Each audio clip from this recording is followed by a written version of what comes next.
Hi, welcome to session 3 of the fourth topic of the semester, the Texas Revolution of 1836. So this is the third topic, and we're going to cover the remaining portion of this lecture regarding the Texas Revolution, which is now going to look at the origins, is going to continue looking at the origins and causes of the Texas Revolution.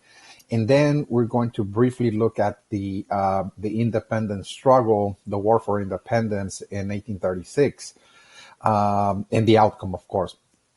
So, so far, I mean, we have covered a great deal in session 1 and session 2 regarding the Texas Revolution in the larger context, in the larger historical context from which it occurred.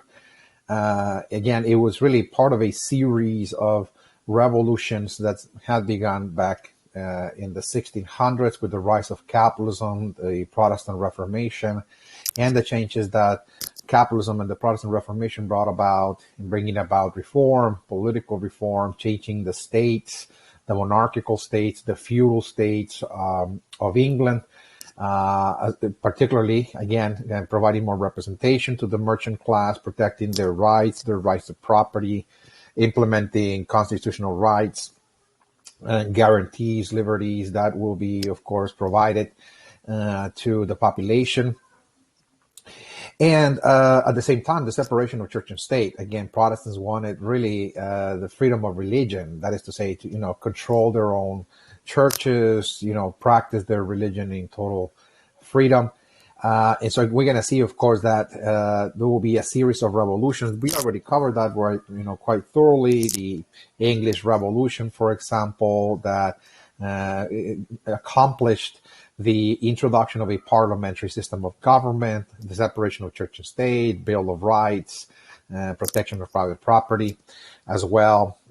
It's a parliamentary system now. Again, the parliament is the government, the state of England. We cover the American Revolution, likewise, the 13 British colonies declared independence in 1776, when, of course, the British navigation laws affected the colonists.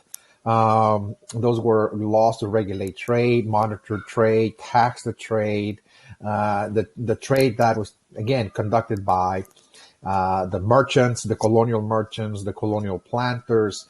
And of course, those laws also limited the ability for the colonists to move westward and acquire more lands, farmers looking for lands, of course. And of course, that led to the alliance of farmers, planters, and merchants coming together, declaring independence for the purpose of creating, of course, a nation that will trade freely with the rest of the world, protect private property, and that will guarantee a distribution of powers to the local governments and the states, a Bill of Rights. We saw that, again, the creation of the American Republic.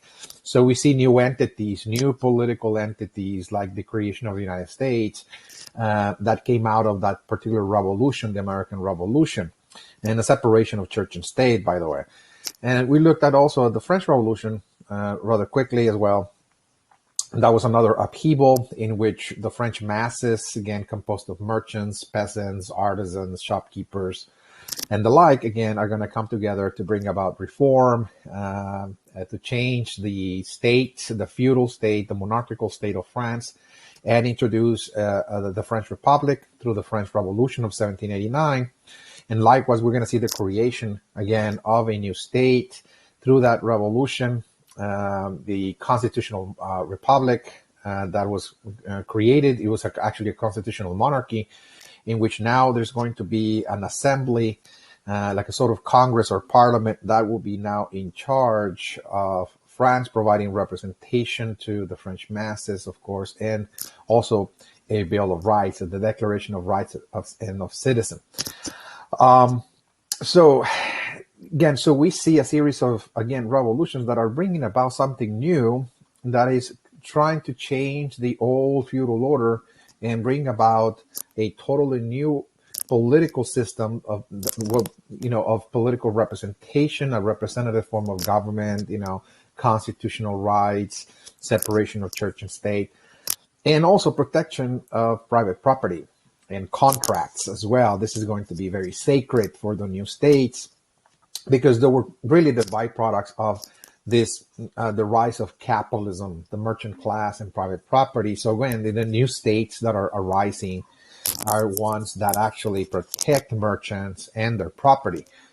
And the constitutions state that very clearly, of course. And so again, those are going to be movements that are going to serve as an inspiration for the Texas Revolution. The Texas Revolution was just the continuity of those changes that we have been covering. And likewise, again, they're going to challenge in Mexico the feudal institutions of Mexico. This is something we started covering in session 2. In the latter part of session 2, is that some of the origins of the Texas Revolution, some of the causes are rooted in, again, the notion that we see, of course, an influx of Americans, of course, coming into Texas, bringing with them their liberal ideas, of course, the ideas of the Constitution, the ideas of the Bill of Rights, the ideas of the Declaration of Independence, and this political culture, in other words, and they're going to introduce it in Texas, and this is going to serve, if you will, as an ideological force to bring about change in Texas, particularly challenging the feudal institutions of Mexico, that Mexico was still very much governed by the old Spanish feudal institutions such as the church, the large landowners, for example, the hacendados that control Mexico City's politics. And also, we are going to see, of course, the army, okay, the Spanish armies, really attempting to exert control as well in Mexico, as we'll see, remain in control of politics and protecting their privileges. And at the same time, we're going to see people that are still very much in Mexico favoring a monarchical system of government. They want Mexico not to be a federal republic that distributes powers across the towns and the states, but rather to centralize authority in Mexico City. So again, we were looking at that, and of course, we were also looking at the fact that Texas, of course, one of the causes for the revolution is that Texas was very jealous of its autonomy, because ever since the Spanish established the province of Texas, it was just so far removed from Mexico City that couldn't be controlled that directly. Okay, so it was just, again, the geographical location of Texas was just so far removed from the capital. And because there were no transportation systems, again, Texas was pretty much on its own in the upper fringes, in the northern fringes of Mexico.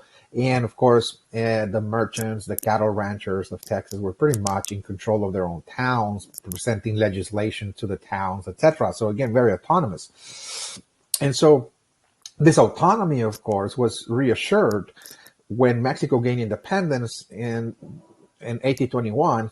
And when the Republic of Mexico was created in 1824, the Constitution of 1824 pretty much guaranteed that Texas, as well as all of the states of Mexico, were going to remain pretty much in charge of their own affairs. The system of federalism, the distribution, again, of powers to the states, the distribution of power to the local government, giving them rights, again, to govern their own affairs. So again, this is extremely important that, again, this autonomous origins is also going to be significant in, again, convincing Texans that this is the ideal state. And whenever, as we'll see in this session, Mexico was trying to change course and centralize authority and remove that autonomy from Texas, this is when we're going to see, of course, Texas rise up, of course, in upheaval. And there's going to be, of course, the Texas Revolution of 1836. So we were also looking at the rise of capitalism. Again, the rise of capitalism is also extremely significant here. The rise of capitalism in Texas particularly began in the colonial period in the 1700s with the rise of the rancher entrepreneurs.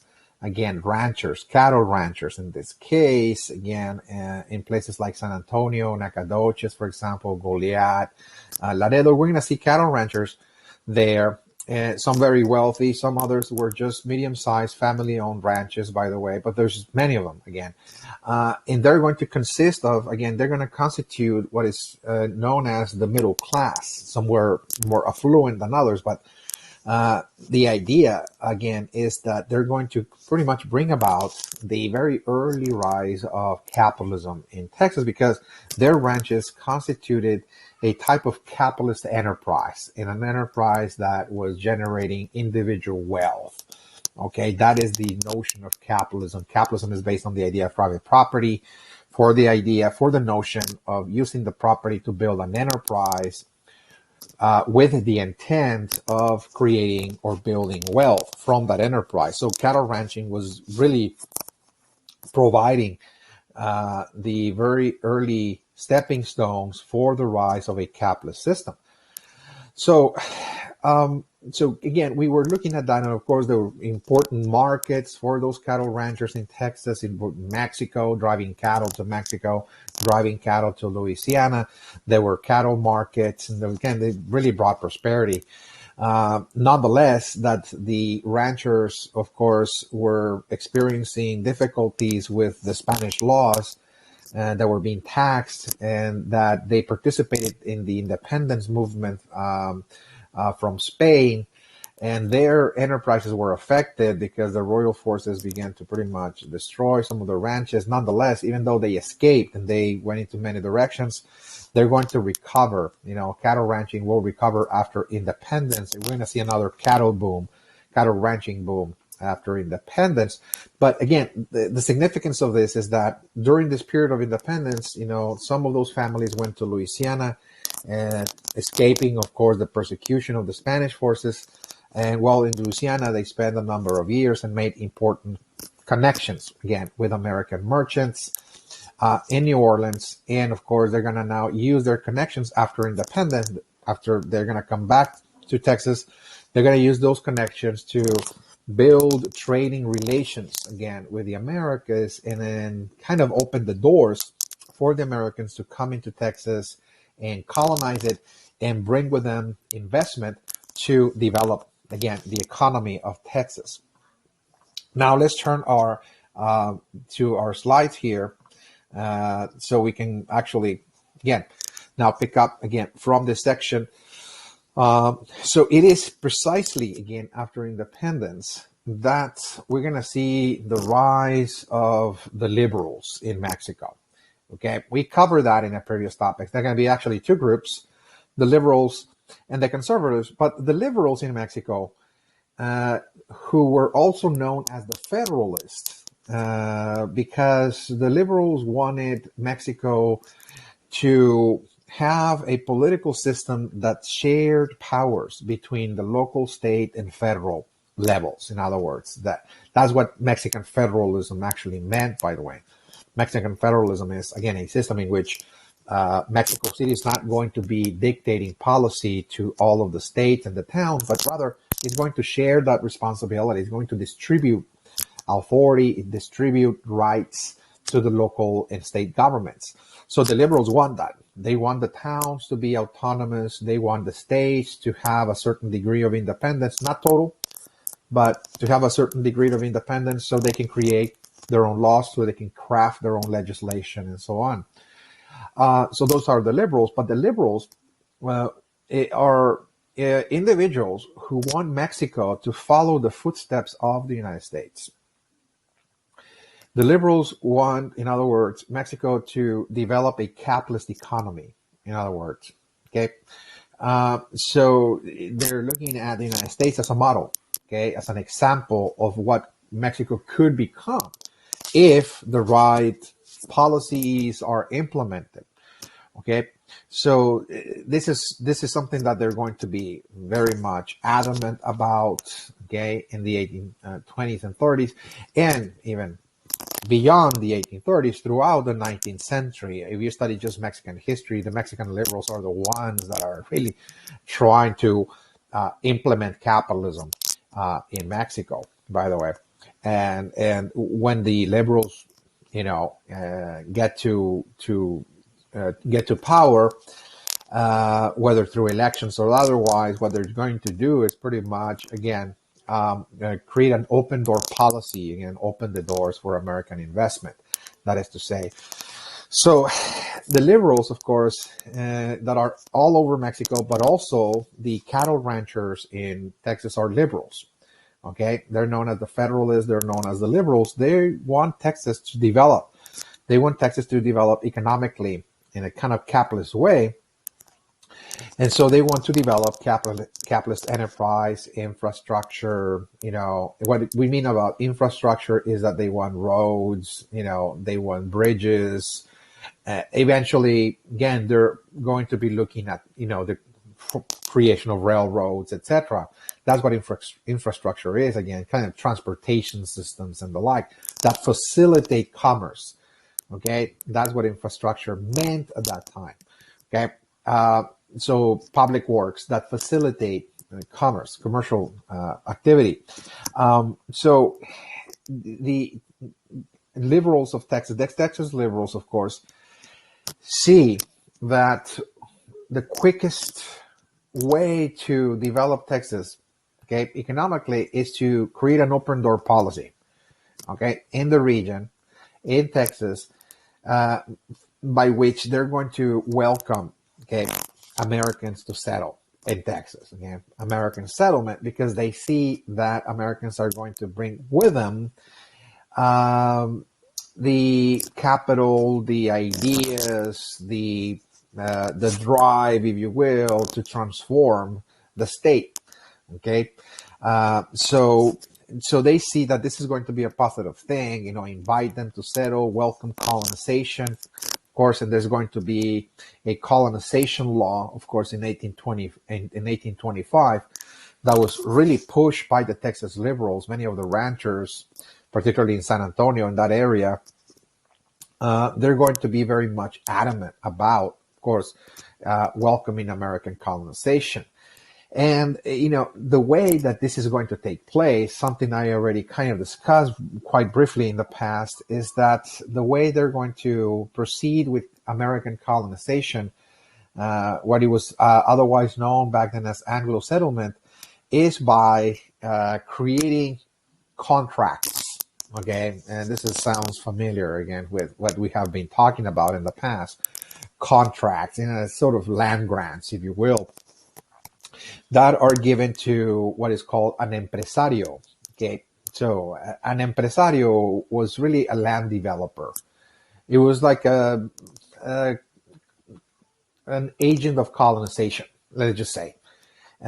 So the empresario contract, again, was going to award a certain land grant, okay, to an empresario. It had to be approved, by the way. It had to be approved by Mexico City. So empresarios will have to travel all the way to Mexico City. Again, those are Americans for the most part. Not all of them, but a great many of them are going to be Americans going to Mexico City to be given, to apply for a contract.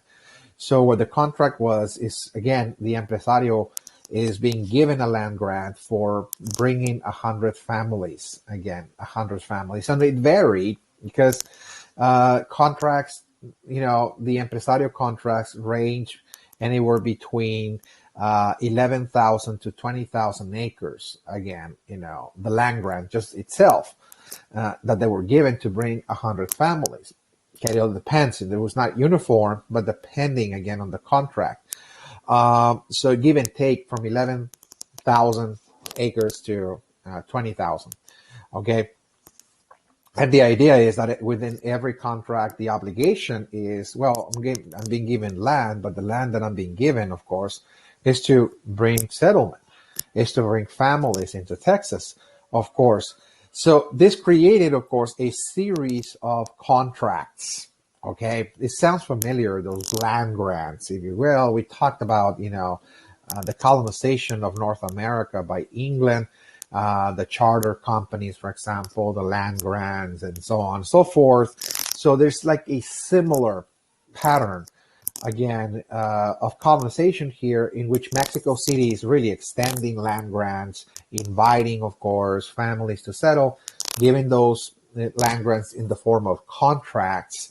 to empresarios so they can actually bring those families, of course.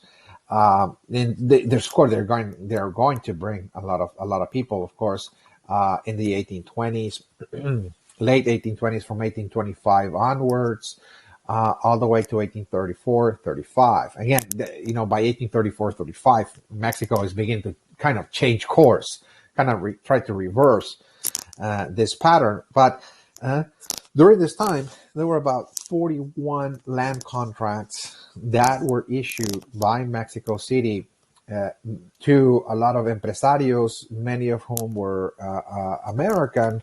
Not all of them. There were some people from Mexico that were awarded contracts as well.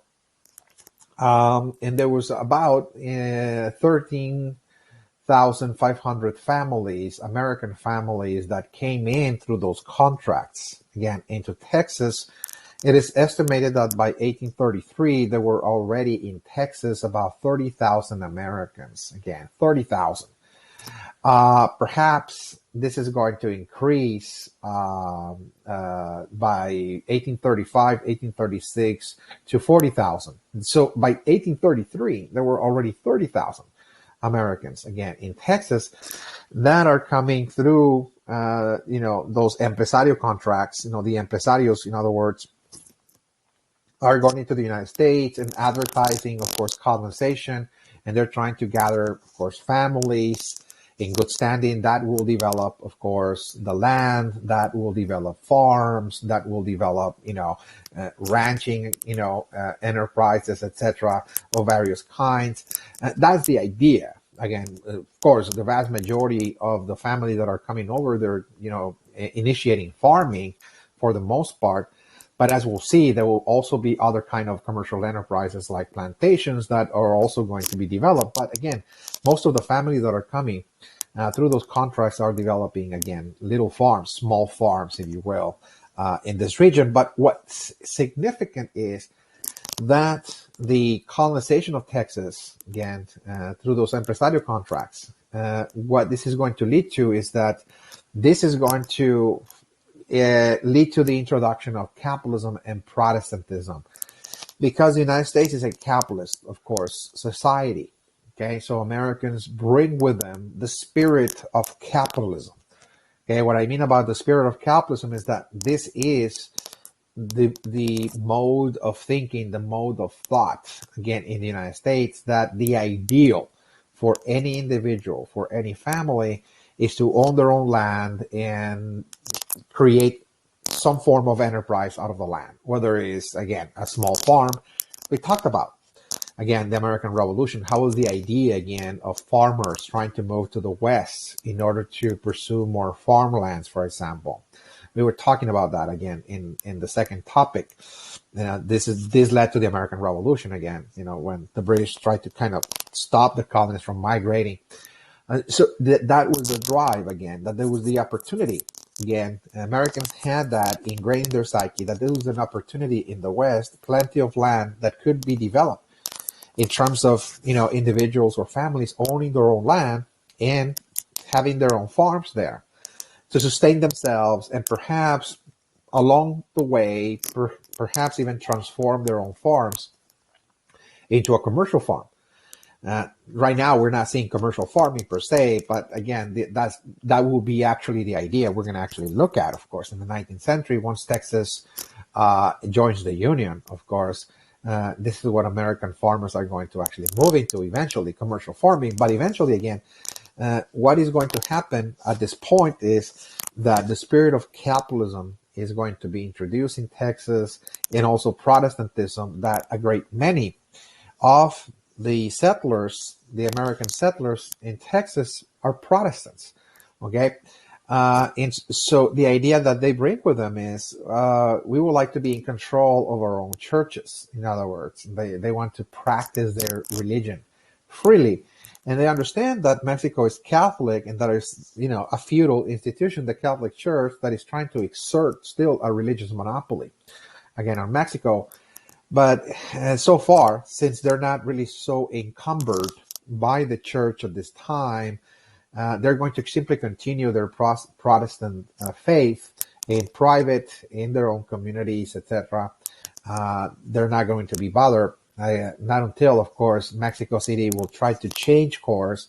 And again, this is going to be another influence again for the Texas Revolution. So see that again, that the American settlers are bringing capitalism and Protestantism, which, by the way, in the 15 and 1600s led to the age of the democratic revolutions we discussed, capitalism and Protestantism. That's why we covered that quite fully in the past. So at any rate, so once we see in Texas, of course, now the Mexican Tejanos and the Anglo settlers, of course, they lived pretty much, in the same region. They were neighbors to each other in many cases. They're going to share, particularly the cattle ranchers, the Mexican Tejano cattle ranchers, they're going to share with the newcomers, the American settlers, a vision of modernization for Texas. In other words, there will be a shared vision of what could Texas become in the future. And this is something that they really strive.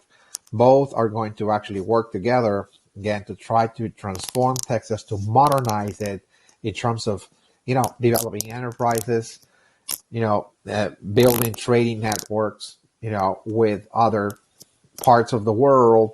For example, they want to implement trade that will extend to New Mexico, and from New Mexico to California. And from California, by the way, trade is taking place overseas. So again, California at this point is kind of like an international hub, trading hub, which, again, products coming from abroad are arriving to California and they're being exported as well. So Texas can serve as a link to that trade, to that international trade, but also, of course, trade in the Gulf of Mexico with, again, the New Orleans, Louisiana, and they're also trying to develop their own ports, by the way, in Texas proper, an international port. They want land development as well for the purpose of building, for example, plantations. They know that cotton at this point, something we're going to discuss much later, there's a cotton boom in the United States at this time. We're going to explain fully much, much later in a future topic, once we cover the Civil War, for example. But at this time, there's a cotton boom in the United States, and there's the need to develop more cotton plantations. And of course, the Tejanos and the Anglo settlers see that this is also, again, one of those enterprises that can transform this region, that can bring revenues, can bring wealth, plant cotton and export it, because there's a great demand for it. Again, so they want to increase exports. Okay, they want Texas to have enough enterprises, a wide variety, so the economy of Texas can be geared towards an export trade. In other words, to gear towards exports, because through exports, you can actually receive more revenues, exporting to different parts of the world. Again, products that Texas can produce. So again, they want modernization, both of them, of course. So what we're going to see, of course, is the rise of commercial enterprise. In this very short period of time, between 1825 and 1835, in that 10-year period, we are going to see significant change towards capitalism. Again, a movement, rapid transition towards capitalism in terms of, the rise of commercial enterprises in Texas. We're going to see, for example, we're going to just look at the most important capitalist enterprises, commercial enterprises, again, in that 10-year period, that came about precisely through those colonization efforts. The settlers, the colonists coming in, of course, and how this is going to lead to the creation of enterprises. So how this came about is, number one, land development and real estate. Okay, land development and real estate. This is one of the first types of commercial enterprises we're going to see that came quite naturally through the empresario contracts. The empresario, we mentioned the empresario contracts again. This is Mexico City really creating a contract with an individual, an agent of colonization. Again, this is what an empresario was, by the way. Somebody who was an agent of colonization, bringing people over to Texas. So the land grants they've received, I mentioned that the contracts vary from 11,000 acres to 20,000. So those land grants are going to not only be used to bring those families I mentioned, the 100 families per contract, etc., but also that this created the opportunity to also sell land on the side. That whatever lands were not being settled by families, you have an extra, amount of land. If you're an empresario, you were given really a small colony, by the way, like a little colony. You're supposed to colonize that land. You're being given land for colonization. So what you're going to do is that you're going to actually look at the land and say, okay, so out of this land, what is the most valuable, section? So there's surveyors, of course, there's people that come over, look at the land, and they look at the landscape, they look at the resources, the soil, the water, reservoirs, etc., that can be used for farming, for agriculture, for cattle ranching and the like. Again, you look at all of that and you say, okay, so, you got prime land and you got some other kind of just average land, etc. Okay. So what you're trying to do is put a price on those different regions and try to sell it on the market, put it on the market, that is to say, to make money, in other words. So this is leading to what is called real estate, a real estate company. So what a real estate company is just selling land, that is valuable. It has a commercial, of course, value attached to it because you can develop it. You can develop the land in terms of building a farm, a cattle ranch, a plantation, the like. So you're trying to also, of course, turn it into a business operation. In other words, that contract that you're being given, that land grant, of course, you're trying to turn it into a business operation. This is what's called speculation, by the way. Those empresarial land grants for speculation is that you're going to start speculating.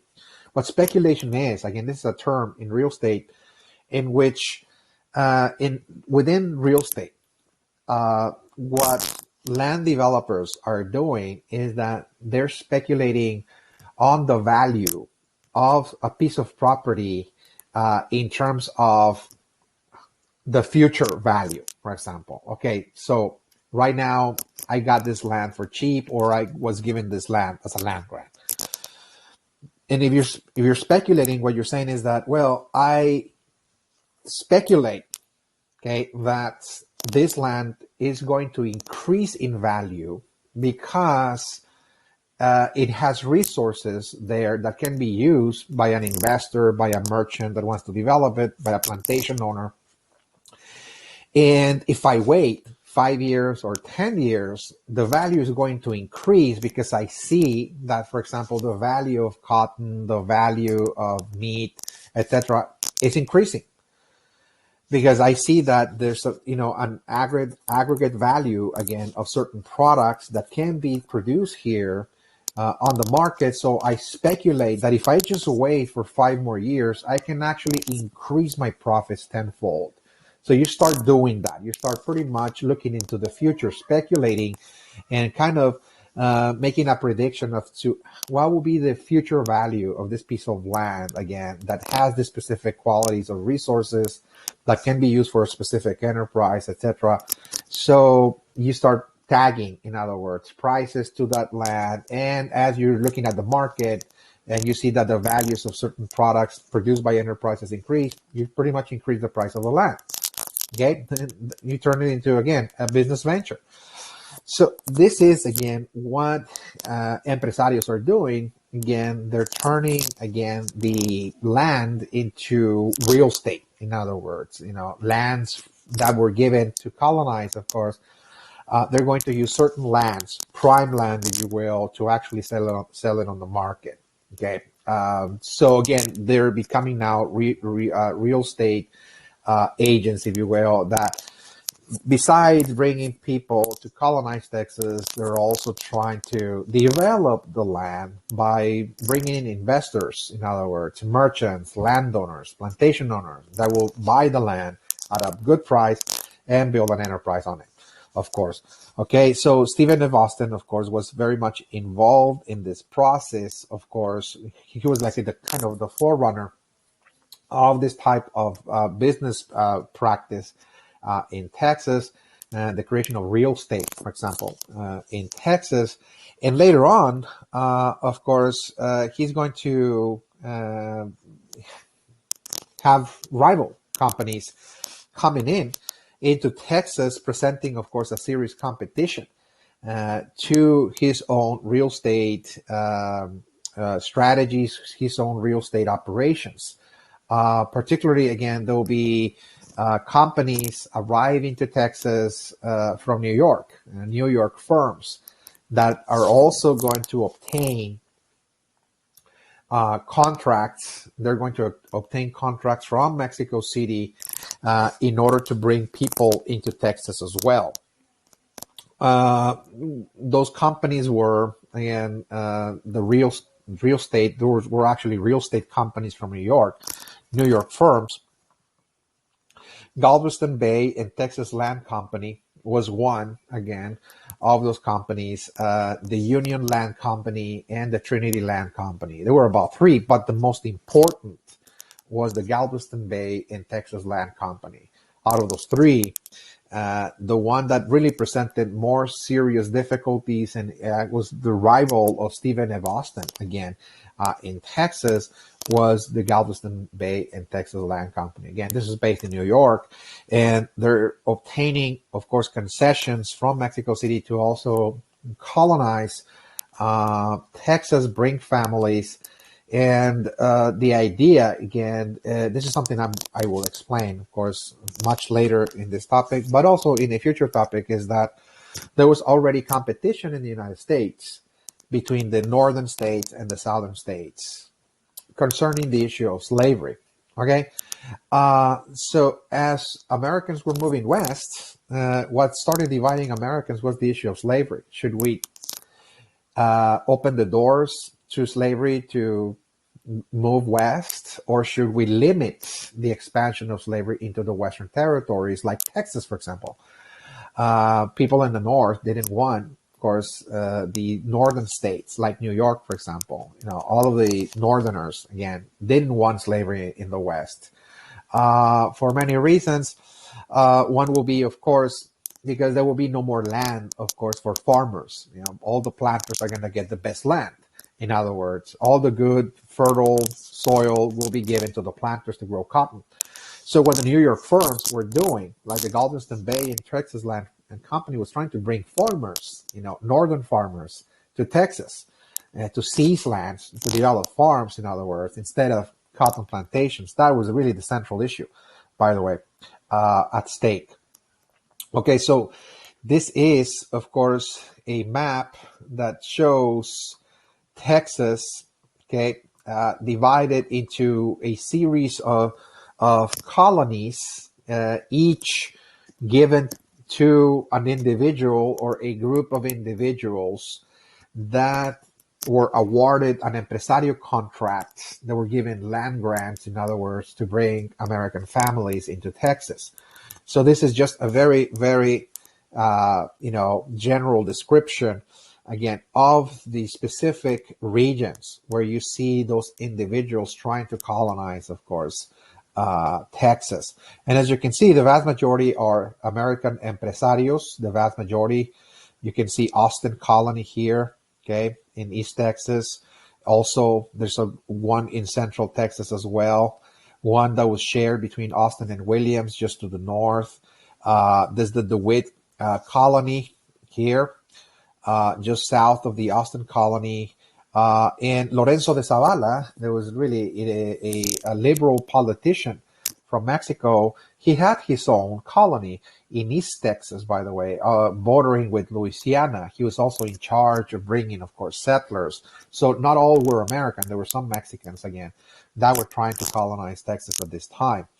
Okay, so at any rate, so again, this is just for you to have like a visual of the kind of sketch, of those empresario land grants, and how through those land grants, they're building a certain colony, bringing settlers from the United States for the most part, but at the same time, they're building real estate operations, real estate companies in which they're also selling land, not just bringing colonists, but also trying to sell land, prime land again, to investors and merchants, landowners, etc., to develop the land and create enterprises, that is to say.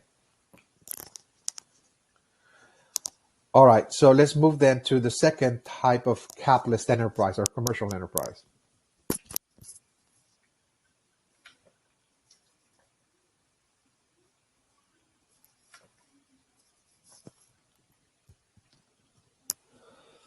So we mentioned land development, real estate will be a natural byproduct, a natural type of enterprise that came out of this process of colonization. But the second commercial enterprise that also developed out of this process of colonization were cotton plantations.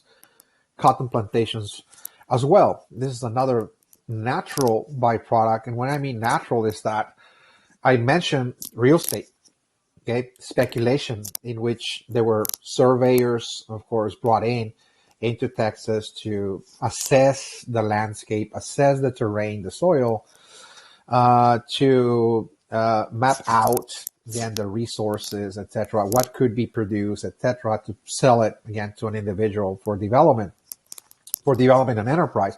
So some land was quite suitable for plantation agriculture, okay, to the development of plantations.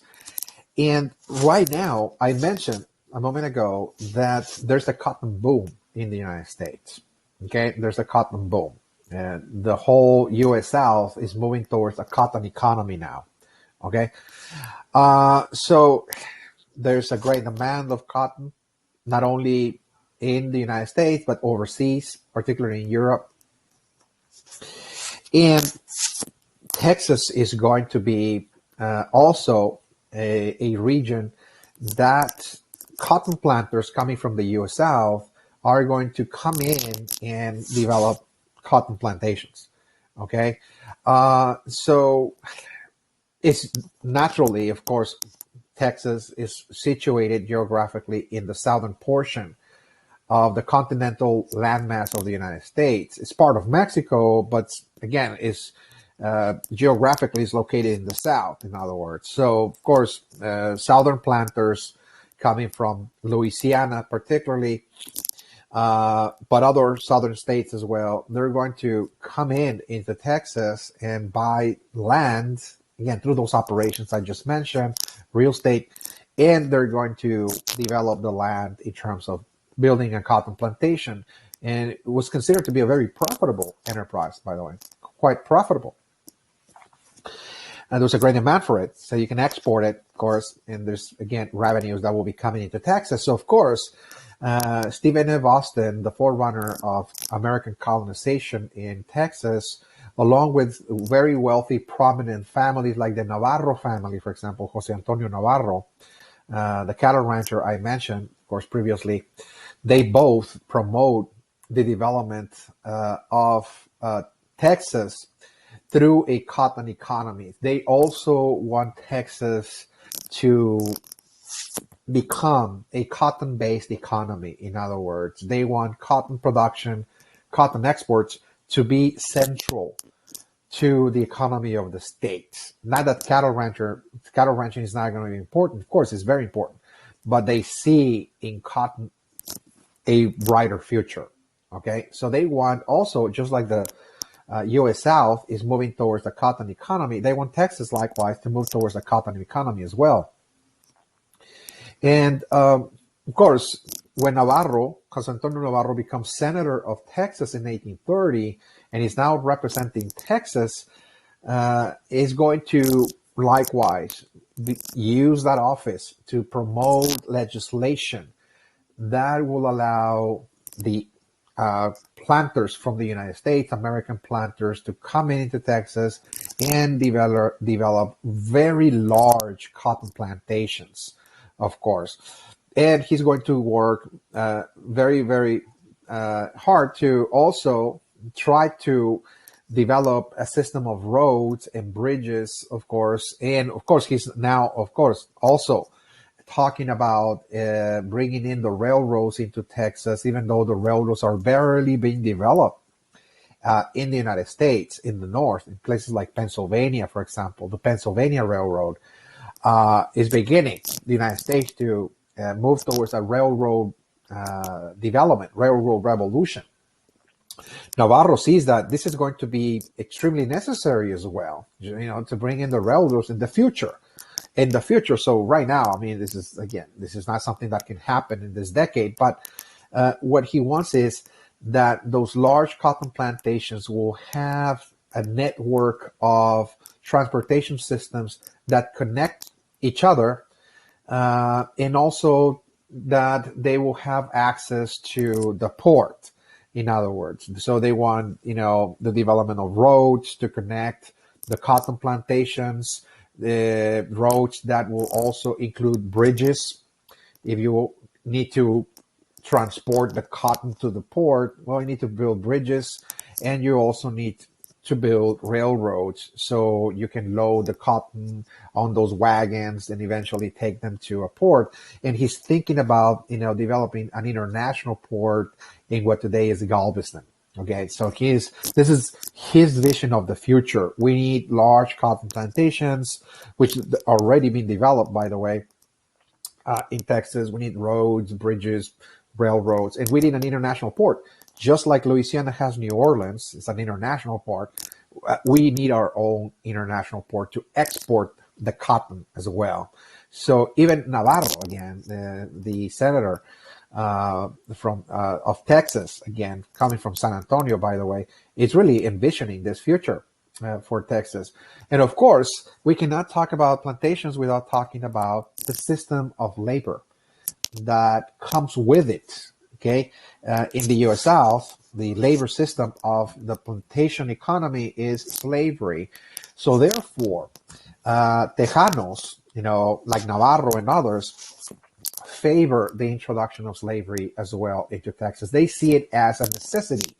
If we're going to modernize, he said, if we're going to develop Texas economy, we need cotton plantations, and we need, along with it, of course, the system of labor, again, slavery, that is to say, so on economic grounds. So they're pretty much favoring slavery solely on economic grounds. Again, that's economically beneficial to the state of Texas.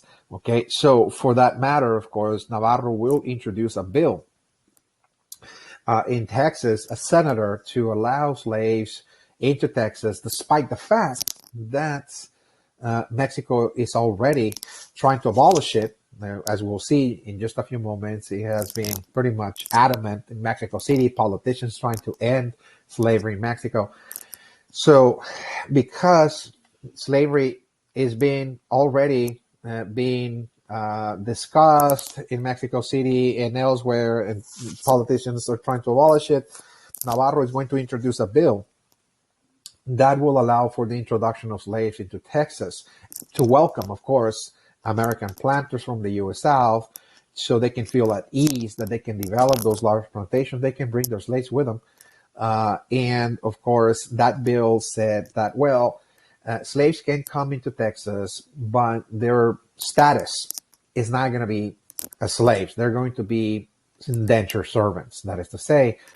But again, the bill said that they're going to be indentured servants for 99 years. So in actuality, this was just a technical thing that kind of opened the doors to slavery into Texas without calling it slavery and indentured servants, in other words, and kind of like just change the terminology.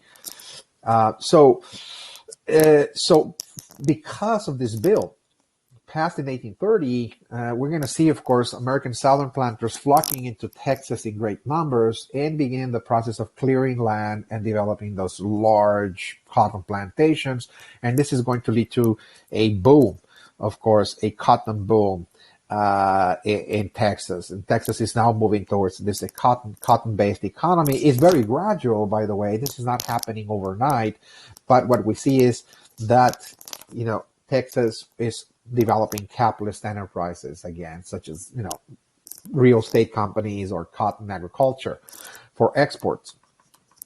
And this is very important because this is going to create a merchant class, okay? A merchant class and the idea of property and the like, We already talked about that, of course, quite extensively in the past. So the fourth reason, okay, that we're going to see Texas moving towards independence, the fourth cause, is the anti-slavery laws precisely that Mexico began to enact. Okay, it was very clear ever since independence, okay, from Spain, when we see the independence of Mexico from Spain.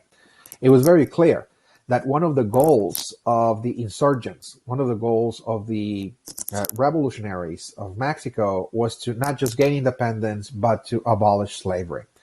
And this is seen in the Proclamation of 1813. Again, in the opening years of the independence struggle from Spain, there's already a Declaration of Independence being pronounced in Mexico in 1813, which clearly said that we're pursuing Mexico, that is to say, independence and also abolish slavery. Okay, so it is very clear that since this time, there's already, again, a discussion on the issue and there's a rejection of that practice, something that is going to emerge once again in 1827. In the law of 1827, again, was passed by a liberal president, Vicente Guerrero, who comes out and says, I hereby abolish slavery. Okay. So the president, Vicente Guerrero, is just announcing that he is not in favor of slavery and he wants to abolish it. Of course, in 1827. So once again, this is very clear that Mexico is not really Mexican politics. That is to say, the goals of the forerunners of Mexico are not seeing slavery as something that Mexico should legalize or should practice, etc. So there's a certain rejection again to that institution.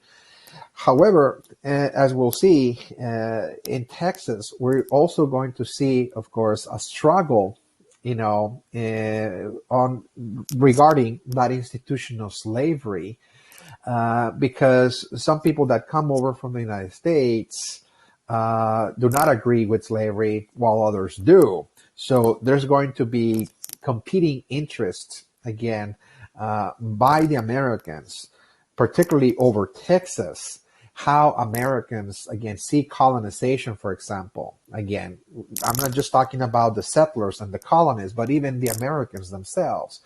People in the United States, when they see Texas and they see that there's people moving already, Americans moving into Texas, even, people in the United States are pretty much divided on the issue, as I mentioned a moment ago, regarding the issue of slavery. Should we colonize Texas with planters that are taking their slaves there, or should we instead just send farmers to Texas to settle?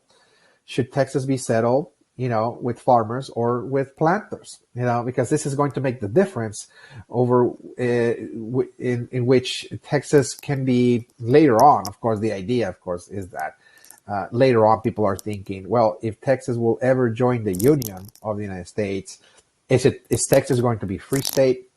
Is it going to be free?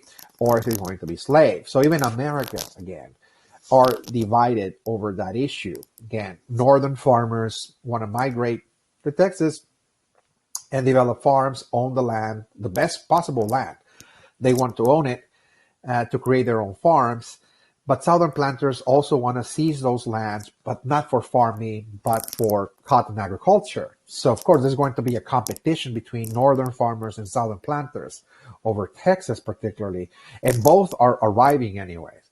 Okay, there's people coming from New York. I mentioned the Galveston Bay and Texas Land Company, again, is sending northern farmers. And there's southern planters trying to move people from the south, of course, and also they're moving themselves into Texas to develop cotton plantations and bring with them, of course, slaves. And so this issue was seen, this competing interest, of course, was seen when President Andrew Jackson in the late 1820s, early 1830s, was engaged in a series of negotiations, again, with Mexico City, trying to actually buy Texas from Mexico. Andrew Jackson, the president, again, is going to actually offer $5 million for Texas to Mexico. And the idea right here, of course, is that Andrew Jackson is really speaking on behalf of the South, meaning that the idea was, okay, we'll just buy Texas, of course, altogether, just buy it all at once, and facilitate the introduction, again, of a cotton economy there and slavery, of course. Again, that was the kind of like the how he felt pressured, if you will, by his own peers from the South. And Andrew Jackson was kind of, favoring the South at this time, and he wanted to kind of open the doors to slavery in Texas by simply buying it up. And of course, Mexico City is not going to sell it. Okay, they're not, Texas is not for sale, so Mexico City rejected the proposal for buying up Texas for $5 million.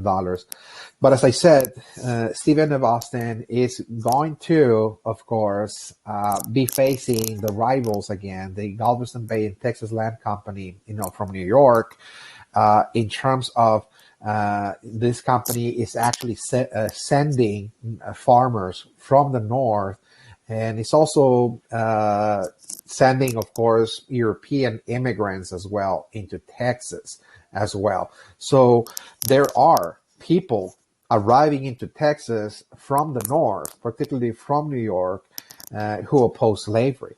Okay, so this company, by the way, is in very good terms with the anti-slavery politicians of Mexico. Okay, this New York firm is actually very much working together with the politicians, the Mexican politicians in Mexico City that oppose slavery. So one of the reasons why this company was given concessions and rights to bring in colonists by the Mexican politicians is because precisely they are going to bring people that are not bringing slaves, and they're going to oppose slavery in Texas. This is one reason, again, why they were, a favorite firm that were given rights, if you will, to bring people over. Okay, so again, this is a company, again, that opposed slavery as well. They were selling land to northern farmers, European immigrants. And like I said, during this time, the politics in Mexico City was one in which there is an opposition to slavery. Particularly, they understand that slavery is being introduced into Texas, and Mexico City is going to introduce a bill, by the way, to restrict American slave owners, by the way, during this time. So there are, in Mexico City, of course, a lot of efforts to try to abolish slavery. They favor this New York firm to bring northern farmers, for example, but they're also trying to push for legislation, as we'll see in just a few minutes, how in Mexico City there's going to be, of course, an attempt to abolish slavery, introduce legislation, and restrict American slave owners from bringing their slaves into the region, of course. So there is an opposition to this practice. There is an opposition, of course. And in 1834, when Stephen F. Austin actually travels to Mexico, he's traveling to Mexico perhaps for other purposes He's discussing some of the contracts, etc., regarding Texas. He wants to actually increase the representation of Texas in the Mexican Congress as well. He wants to provide more representation to the settlers because the population of Texas had increased. Remember, by 1833, there are already 30,000 Americans, and they don't have much representation. But nonetheless, while Austin is in Mexico City, he's actually traveling back. He's going back to Texas. He's actually going to be arrested, and put in prison for a few months in 1834, precisely because they were already in Mexico City, people that were so opposed to slavery and understood that Stephen F. Austin had been a key central to open the doors to the southern planters of the United States, to welcome in the slaves, welcome those planters to come into Texas with their slaves. And Stephen F. Austin is going to fall out of favor in Mexico City, and pretty much in Mexican politics, particularly the groups that oppose slavery, the abolitionists as they were called. And he's going to be thrown into prison precisely because they were already, seeing Stephen F. Austin as a person that will eventually try to separate, of course, Texas from Mexico, and he's going to be in prison for a few months. In this experience, what Stephen F. Austin is going to learn is that Mexico City was now Mexican politics trying to move forward in pretty much abolishing slavery, altogether in Texas, and taking away the slaves from the planters. That is to say, he's becoming very much aware of what is to come in the near future. And from prison, he's going to be writing a series of letters, by the way, that he's attempting to send to his peers in Texas to warn them that there are abolitionist laws to abolish slavery that are going to be introduced, and they're going to lose their rights again to property, particularly, we're talking about slave labor, particularly again. So, of course, Texas residents after 1834 are preparing for independence precisely because of those anti-slavery laws I just mentioned.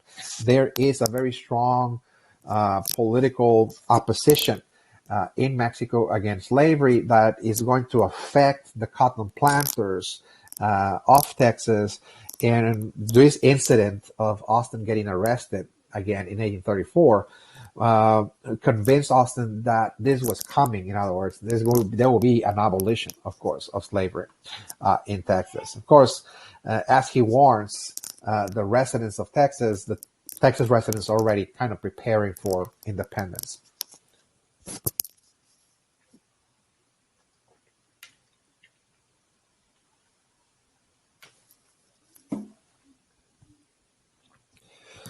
All right, so the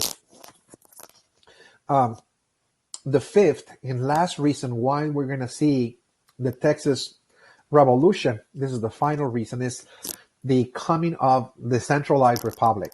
There will be a change of states, a new constitution in Mexico that will create a new type of political state in Mexico that will end the autonomy of Texas again. So this was really a transition, a change that occurred from 1830 to 1835. In those 5-year, that 5-year period, what we see is a very intense effort by the centralists.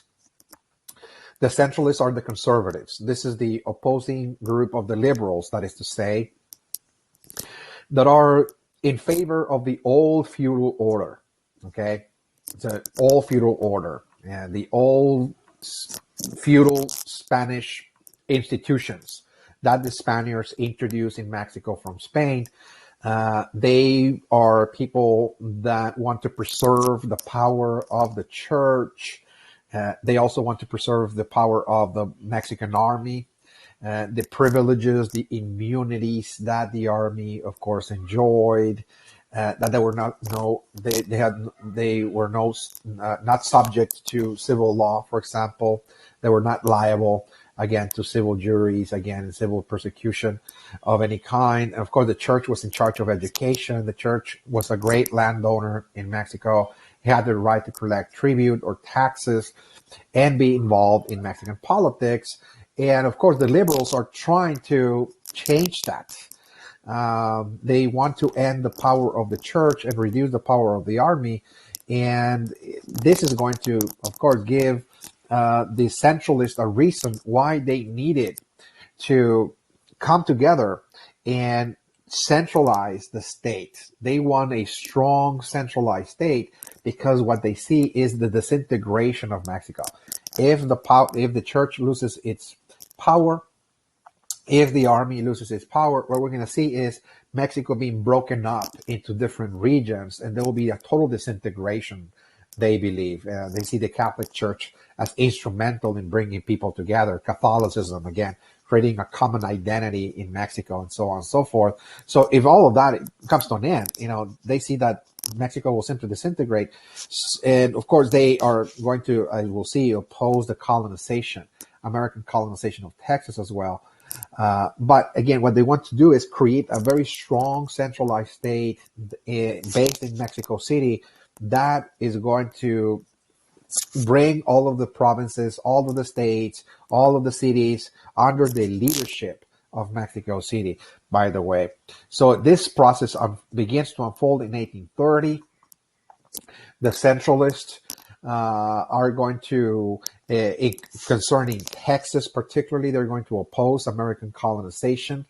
They are instrumental in bringing a law called the Law of 1830, the Law of April 6th of 1830, which stated that this law that the centralists introduced in Mexico City is going to halt American immigration and also halt the introduction of slaves in Texas.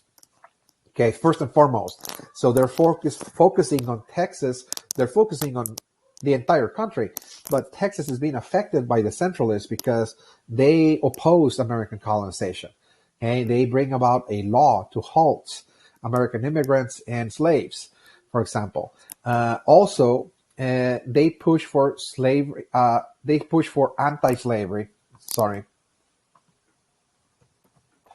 They push for anti-slavery legislation. They're the ones that are trying to end slavery, of course, in the country, but particularly they're the ones that are trying to abolish slavery in Texas as well. They're pushing tirelessly, again, for that type of politics. They pretty much promote an anti-slavery agenda or politics. They impose tariffs in Texas on imports. So whatever Texas imported from overseas, they want to collect, of course, duties on those imports. Okay. So what the centralists want is for Texas to pretty much buy products that are produced in Mexico, in other words, as opposed to them importing them from the United States, particularly. Okay, so whatever products, whatever it is that they need, clothing and otherwise, again, that they will have to buy it from, again, Mexico, that is to say.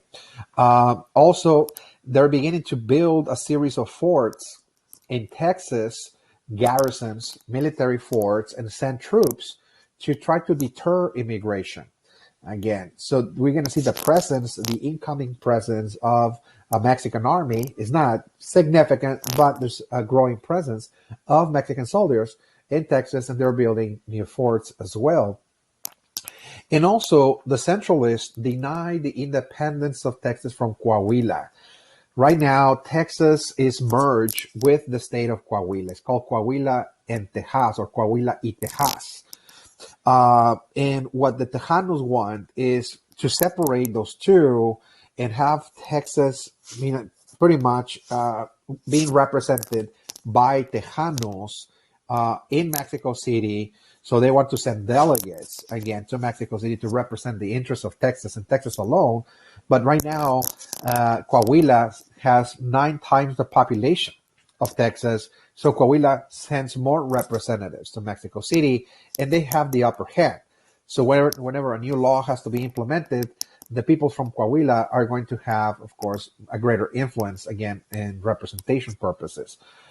So they want to separate, of course, Coahuila and Tejas, but the centralists deny any separation from Coahuila and Tejas. They want Tejanos to be underrepresented, that is to say. Okay, so this is very important because eventually what the centralists are going to do is not just focus in any particular state and trying to constrict the representation of the state or trying to limit the immigration of other peoples into Texas, for example, like Americans, or make them pay for imports, etc. But eventually they're going to change the law in Mexico and change the constitution and bring about a whole new state. Again, so they bring about what is called the Centralized Republic of 1836. The Centralized Republic. They change the constitution and create a new republic that is centralized.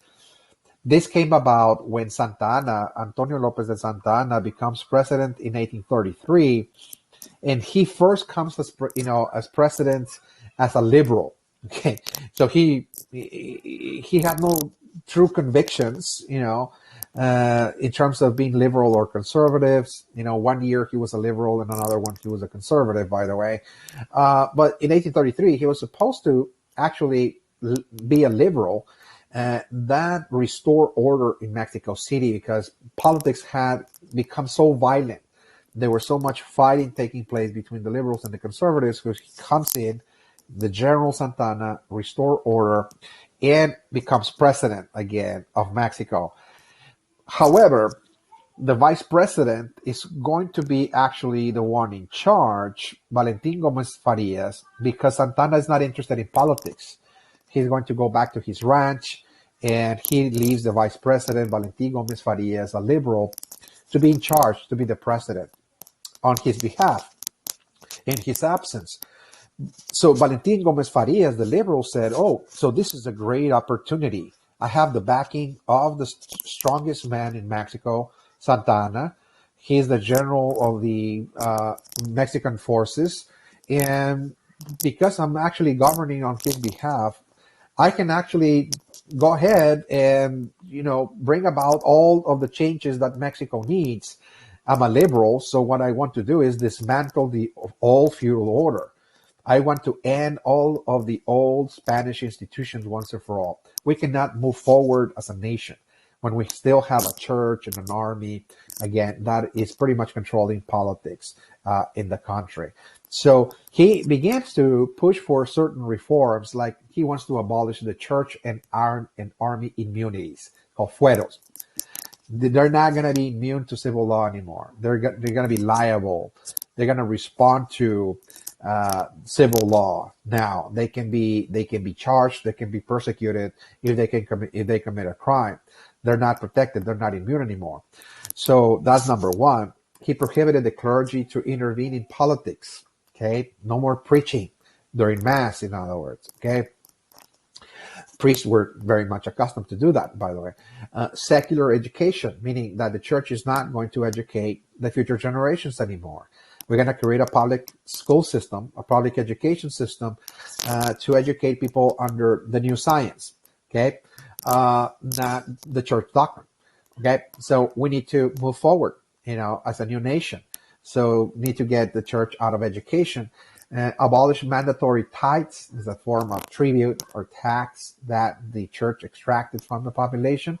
And we're also going to secularize what's called mission land holdings. So all of the land that the missions control, we're going to privatize that land. Okay, all of the missions were given a lot of land, even in Texas, again, still control of a lot of land.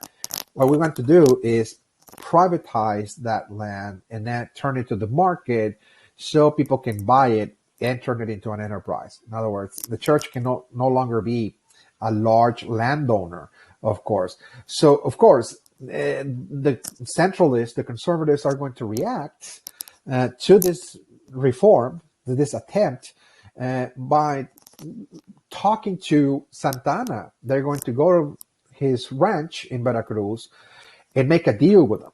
The conservatives are going to tell Santana, look, we want you to go to Mexico City and overthrow Gomez Farias. We want you to reverse all of those reforms. And indeed, we want you to abolish the Constitution of Mexico of 1824 that grants rights to the states and the local governments. We want a new republic altogether. And we're willing to throw our support to you, Santana, so you can actually become like the monarch of Mexico. You're not going to be called a king, but you're going to be the strong leader. You're going to be pretty much the absolute ruler. Again, this idea of absolutism. You're the absolute ruler of Mexico. So he was seduced, again, by the centralists because the church is going to support him, the army is going to support him, the landowners are going to support him. So this was a very tempting situation for him, and indeed he's going to go ahead and, of course, overthrow the republic and abolish the Constitution of 1824, the Federalist Constitution of 1824. Again, this is Santa Anna, by the way. So this is, a dramatic turn of events, okay? Because Santa Anna is actually doing that. He's going to abolish the Constitution and introduce a new one in 1835, a centralized constitution to bring about a centralized state. The president is going to become the supreme authority of Mexico. The term limit is 8 years with the possibility of re-election. It's kind of like a perpetual ruler. The states are going to be reduced to districts, military districts, in which all of the bosses of those districts, the bosses of the town, the governors, are going to be appointed by him. Okay, so the towns will no longer have autonomy. The states don't have autonomy to choose their representatives, but rather Santana is going to appoint them, personal appointees, and those appointments must be people with the highest annual income in the land. Again, in order to hold office, in other words, you needed to be extremely wealthy and buy that office from Santana. In other words, so going back centuries again, in terms of going back to the times again in which there were monarchs, for example, the church was the ruler of the land, and so on. Again, going back to the old feudal order. So of course there are going to be revolts all over Mexico, revolts in different states like Yucatan in the southeast of Mexico, San Luis Potosí in the north central portion of Mexico, Durango, Tamaulipas, Querétaro, Nuevo León, and of course Texas. So Texas was not really the only state that revolted against Santana, but rather this is massive, it's pervasive all across Mexico. Again, there are going to be a series of uprisings against Santa Anna and the centralized republic, which again takes us to part 3, the War of Independence. Again, this is the last part. We're not going to spend much time in terms of battles and strategies. Again, we're just looking at the most important elements of the War of Independence. The last part, by the way. Again, so there were already very early signs of Texas independence. Texas is not going to be moving forward immediately, towards independence, as meaning that it's not going to just out of the sudden, without any warning that Texas Tejanos are going to declare independence when Santana abolished the Constitution. Of course they did, but we see that there were already signs that the peoples of Texas wanted independence, even before, Santa Anna did that, of course, and abolished the Constitution of 1824. So in 1826, for example, there was an empresario by the name of Hayden Edwards and his brother around the town of Nacogdoches, who were colonizing the area, that had actually issues with the original settlers of Nacogdoches, by the way, that actually proclaimed independence from Mexico. Okay, and he wanted his little colony, the land grant, this empresario land grant that he was given, to become an independent republic. He called it the Fredonian Republic of 1826, and there was a minor insurrection that took place, little scrimmages, little fighting, of course, that took place, that at this time, it did not draw the support of the other Anglo-American settlers of the region. In other words, this is not going to be a massive, uprising that drew the support of all the colonists, the Anglo-American colonists, but rather this was a kind of an isolated event in which it already, again, kind of exhibited a sign that there will be, of course, conflict, there will be tensions, and eventually, there will be an insurrection leading to the Declaration of Independence. It was a very short-lived, by the way, insurrection called the Fredonian Republic. He proclaimed his colony to be an independent republic, by the way, in 1826.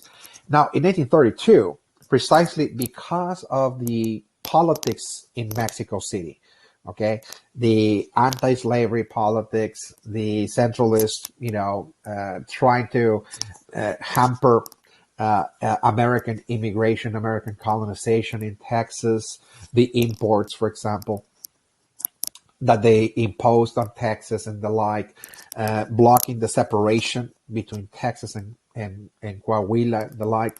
We're going to see, of course, Anglo settlers meeting at San Felipe de Austin in 1832, and they're going to kind of create an assembly. It was called the Consultation of 1832. They chose this location called San Felipe Austin, drawing, of course, delegates and representatives from many of the different settlements, different towns, etc., from those different regions that I showed you on the map.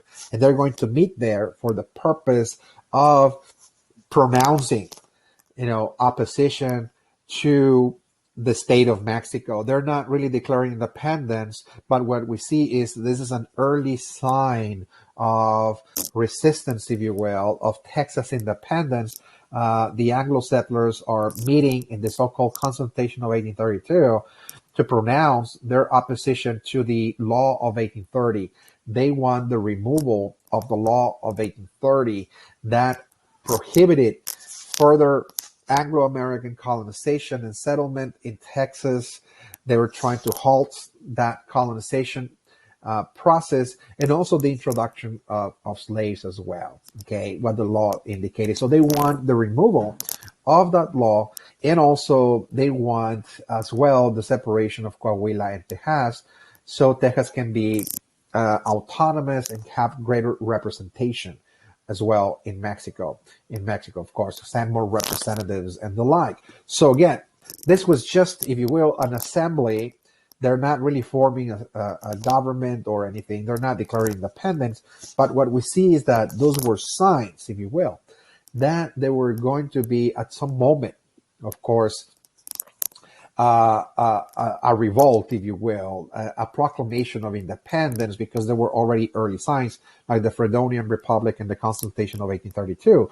And of course, with the centralized state, Santa Anna becoming dictator of Mexico and introducing a new constitution, of course, the Mexican Tejanos and the Anglo settlers, of course, Anglo-Americans are going to revolt against the centralized state. So this is now leading to full-scale opposition, full-scale revolt again. So they're coming together because they see that the autonomy of Texas is at stake.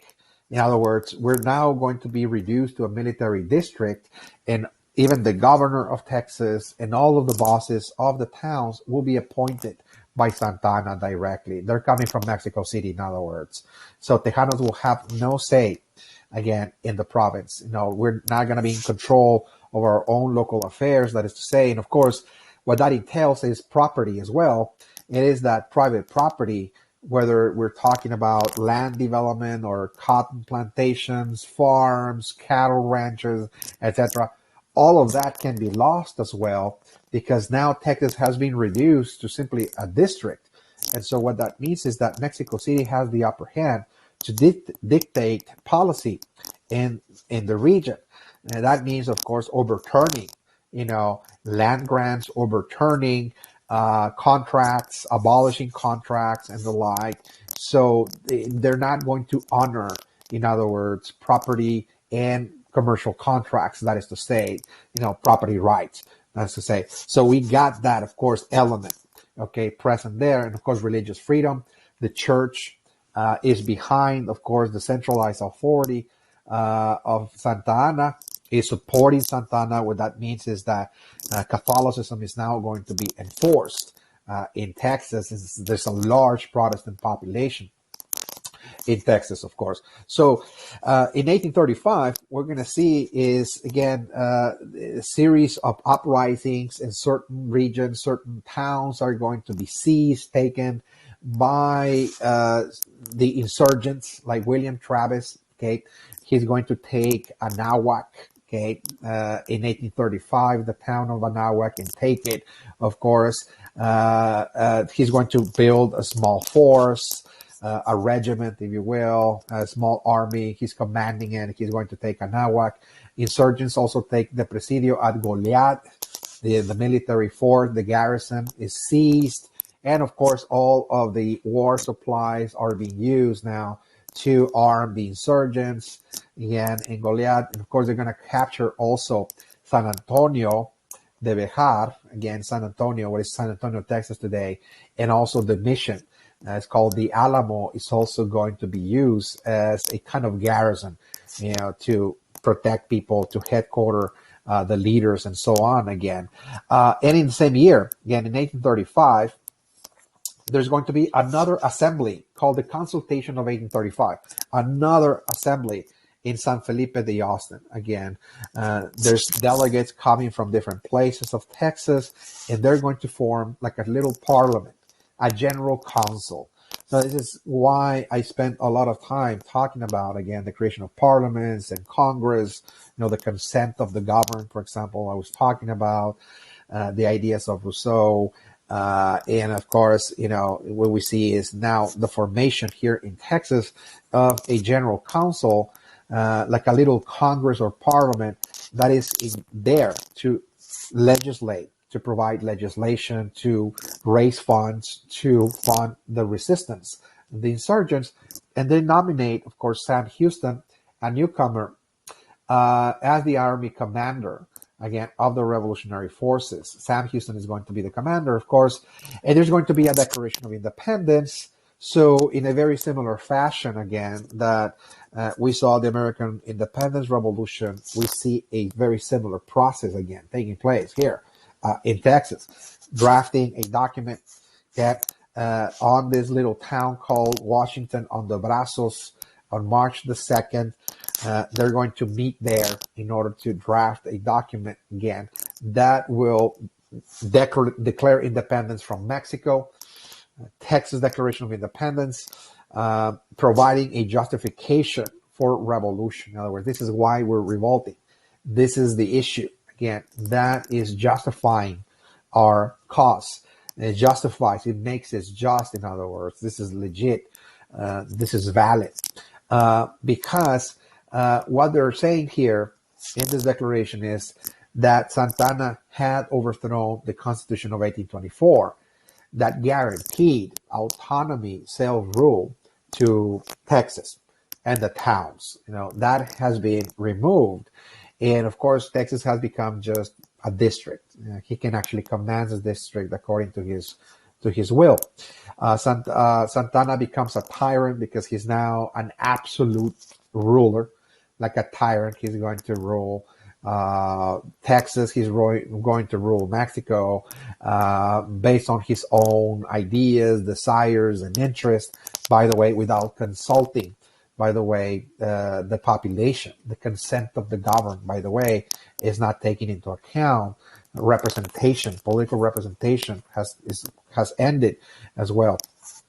Of course, denying religious freedom.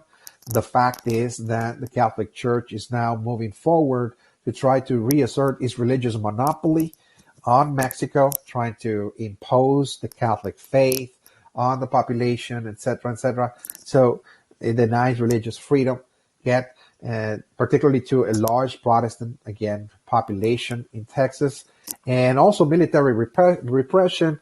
The Tejanos, the Texans, complain that the Mexican soldiers have been repressing people in many ways. One of them will be using the Native American population, the Indians like the Comanches, to attack the colonists, for example, not offering protection to the colonists, and so on and so forth. So that's again a very important element leading to the Declaration of Independence. And of course, Santana is going to raise an army in Mexico and lead this army up north. He's going to actually quell certain uprising on his way to Texas.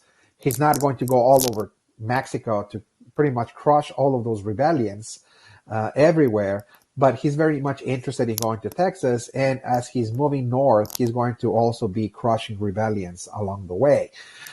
So he's going to raise an army, about 6,000 Mexican troops. They were not very well trained. Many of them were recruited by force. They were coming from, rancherias in Mexico, from peasants, families and communities. He's just going to recruit them, by the way, and lead them into Texas, moving to Texas proper. And the first place that he's going to move into is, of course, San Antonio. Okay. And a large portion of the rebels are in San Antonio. So this is the first place that he's going to march his army and pretty much try to take San Antonio back. By this time, most of the insurgents are in El Alamo and this mission. And in 1836, he's putting the Alamo under siege. He's going to surround the Alamo and storm it again with more than 600 of his troops. He's going to actually lead again an army into the Alamo and decimate almost the entire population that was inside, most of which were American colonists. But there was also, of course, some Mexican, families that were inside of the Alamo as well, of course. And of course, another of his generals is Jose de Urrea, who was moved towards Goliad. This is the town that was taken by Travis as well. And he commands Urrea to go there and take Goliad and take no prisoners, as he's told. So what that means is that once he takes Goliad, he's going to do the same thing, like what Santana did to the Alamo, surround, of course, the people, and pretty much execute all of the rebels, of course, the massacre of the rebels at Goliad as well. The vast majority of them were also American colonists as well. So by this time, what we see is a situation in which the population of Texas was panic-stricken.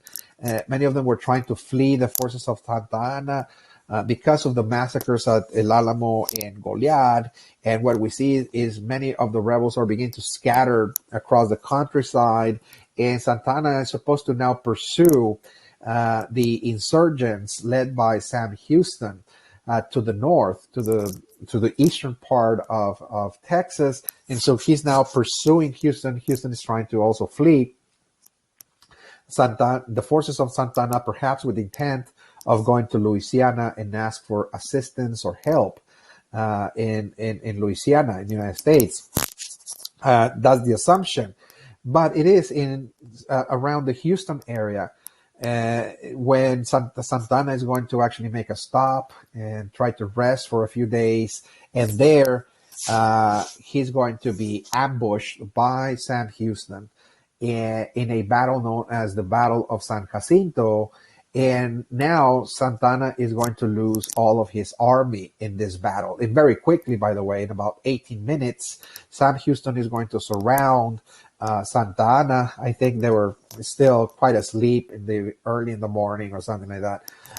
And Santa Anna will simply lose all of his troops. And he's going to be captured, by the way, as he's trying to flee. And he's trying to escape, by the way, from the battle. He's going to be captured, and of course, he's going to be forced to sign the independence of Texas. Again, Texas win independence with the Battle of San Jacinto. Santa Anna is defeated. He loses most of his forces. He's captured, and he's forced to sign, of course, the treaty that grants Texas independence, called the Treaty of Velasco. The Treaty of Velasco signed in May 14th. Again, Santa Anna is agreeing to Texas independence. He's going to be pretty much spared, even though there was a desire to execute him, by the way. But he's going to be spared by Sam Houston because the belief was, well, if he returns back to Mexico, it will be more useful that Santa Anna will be alive because he was actually defeated. He was the one that signed the independence of Texas. So he's going to take back this document, in other words, and honor it. In other words, that's what Santa Anna actually promised. Of course, he's not going to do that, by the way. In the Treaty of Velasco, Texas gains independence and it establishes the border between Texas and Mexico. It was now agreed that the border will be the Rio Grande River, okay, the southern border, this river, as opposed to the Nueces River, something I'm going to cover in a future topic, by the way. So he returns to Mexico, Santa Anna, and while in Mexico City, he's going to face a lot of criticism, by the way, by his peers, by others, because he was defeated. But he's going to create a legal argument that this treaty is not legit or valid because he was forced to sign it. So it's not really valid. Again, so this is going to create the conditions for a future, of course, conflict with Mexico, something we're going to actually assess later on. So this is the end, again, of this topic, the Texas Revolution. We have covered a great deal in the 3 sessions. At the end, what we see is now an independent Texas in 1836. It's something that we're going to see in the next historical topic. We're going to initiate another topic that was going to look at the Texas Republic. But as for now, this is the end of the Texas Revolution. Again, this is part of the age of revolutions. And Texas was just part of this wave, again, of uprisings. So we see, of course, the causes and the end results, again, of this age, if you will. Okay, that's all I have for you. And this is the end of session 3. This is the end of the Texas Revolution of 1836. Thank you.